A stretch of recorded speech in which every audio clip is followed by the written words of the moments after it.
Terrible Mouse is the latest entry in the growing analog horror genre on YouTube. For some context, analog horror is a genre that incorporates the use of retro aesthetics such as mimicking early flash animation or purposely lowering the quality of a video to create an unsettling and eerie experience that taps into the viewer's nostalgia. A great example is Lazy Games, a series portraying itself as one of those early dress-up flash games you'd find on the internet. It uses the aesthetic to its advantage to evoke a sense of familiarity and innocence, only to gradually strip it away as we begin to realize that something is wrong. The creator of Terrible Mouse, Gilton, emulates this aesthetic with its crude flash animation style and cute characters. However, they also incorporate heavy use of gore and grotesque torture scenes to disturb the viewers.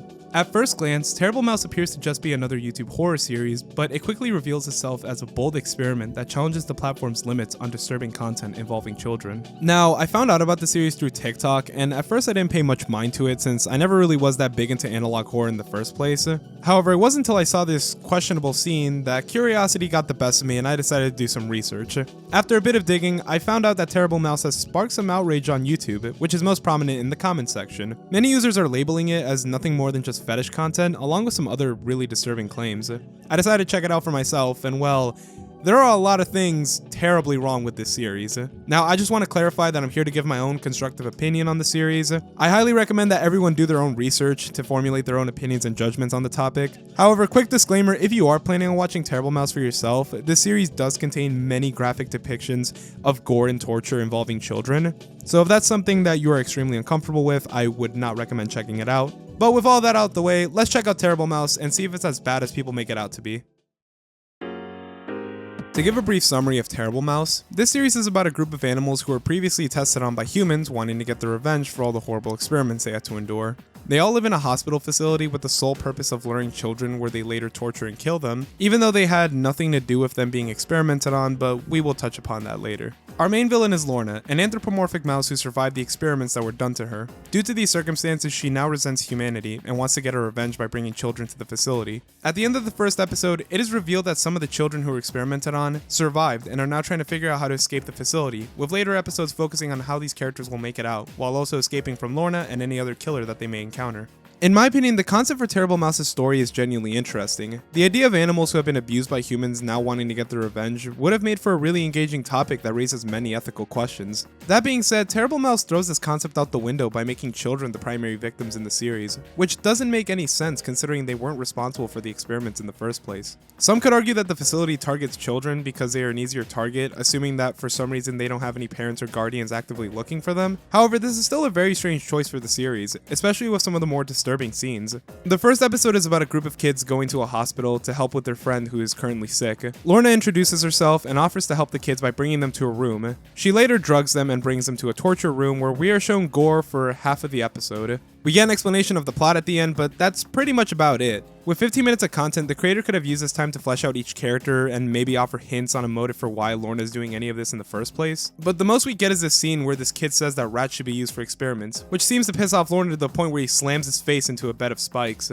And this isn't only present in the first episode. In the second episode, most of it is just Lorna beating the crap out of some kid after horrifically killing another victim. Also, it's interesting to know how they decided to give her godly strength, since in this scene she's able to bite through the skull of a child with almost zero effort.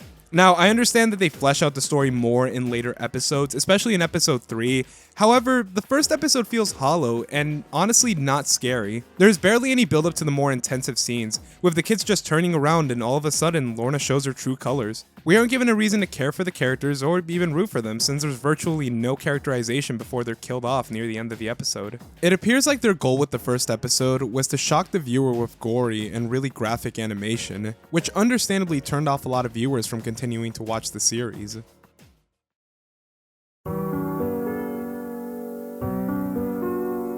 Now, while there isn't anything wrong with gore in horror, Terrible Mouse relies way too much on shock value with its grotesque scenes. It also doesn't help how detailed these scenes are, which I mainly have a problem with because of the age of the victims that she kills. The strangest part to me is the sound design during these scenes.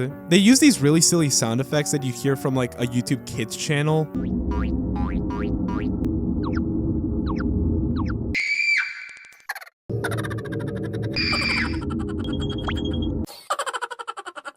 The gore scenes in Terrible Mouse are repulsive. They all involve children being tortured to death in some of the most horrific ways imaginable. In one of the scenes, Lorna cuts open a kid with a chainsaw while cutting off his legs. She then proceeds to smear hot sauce on a bed of spikes and impales the kid. For some reason, the kid is still alive, so then she proceeds to slam the kid into a wall of spikes face first and then throw the kid across the room, killing him in the process. I still don't understand what any of these kids did to this rat to deserve this. I've seen all episodes up until this point, and only in episode 3 is it brought up by one of the characters. Lorna explains that she hates humans because they killed her parents and made her suffer while doing this edgy Yandere simulator ass laugh. If the story wants us to sympathize with Lorna, it completely misses the mark by having her direct her rage towards innocent kids rather than those who have wronged her in her past. I think it would have been smarter if they made it so that Lorna was once a pet who was abused by a child. At least then it makes sense why she targets kids, but to be honest, I feel like this was just a lazy excuse by Gilton to make the children the primary victims in the series. But even so, it's still a really weird decision, especially with some of the more suggestive scenes in the episodes. By the way, I just noticed this while editing this video. After Lorna killed the kid, which apparently his name is Roth according to the wiki, she decided to make a plushie out of his dead remains, and for some reason this plushie is in surprisingly good condition even though she literally mangled his face in the first episode. I also find it really funny that when they introduced the plushie, they decided to use the kitchen nightmare sound effect. Have you got a bin? Yes, Chef. The moose. It's by the door. You paid for the exterminator? Sure. Get your money back.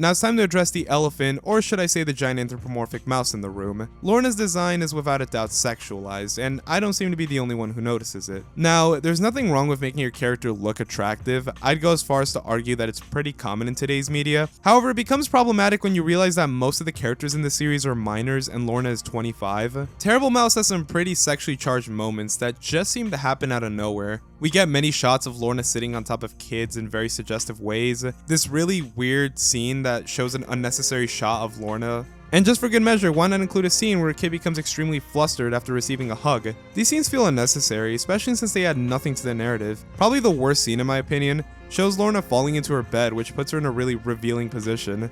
To which the other character in the room remarks about her looking better if she wore pants. Lorna then proceeds to snap back at him, claiming that she bets he doesn't wear any pants either, where then she checks for herself, only to be disappointed that he was wearing pants the whole time. Keep in mind, this character, Damn, at the time was 16, and this scene sparked so much backlash that Gilton had to retcon the entire series by making him 18. Now, it's still pretty weird why Gilton thought it was appropriate for a 25-year-old to interact with a 16-year-old in this way, but at least it was changed.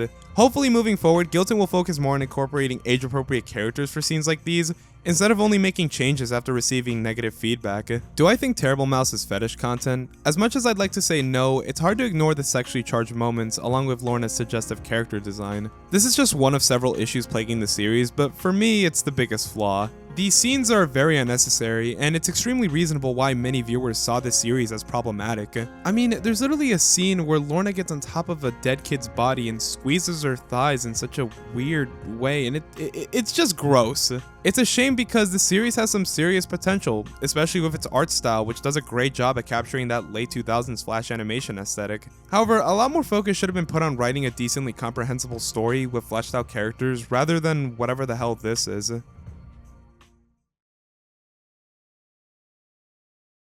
Now, I'm going to be moving on to a more serious topic, and this is the main reason why I wanted to make this video in the first place. As harmless as all of this might seem to be, there was something concerning that I found while doing my research for this video. If you look up Terrible Mouse on YouTube, there is a lot of fan content geared towards the series that seems to have been made by minors.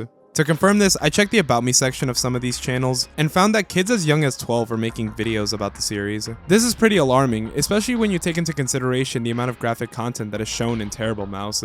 Now, I want to stress that I don't think it was Gilton's intention or fault for minors to watch the series, especially since they listed each video as 18+, while giving multiple warnings before each video. With that being said, it is still the responsibility of a parent or guardian to monitor what kind of content their child views on the internet.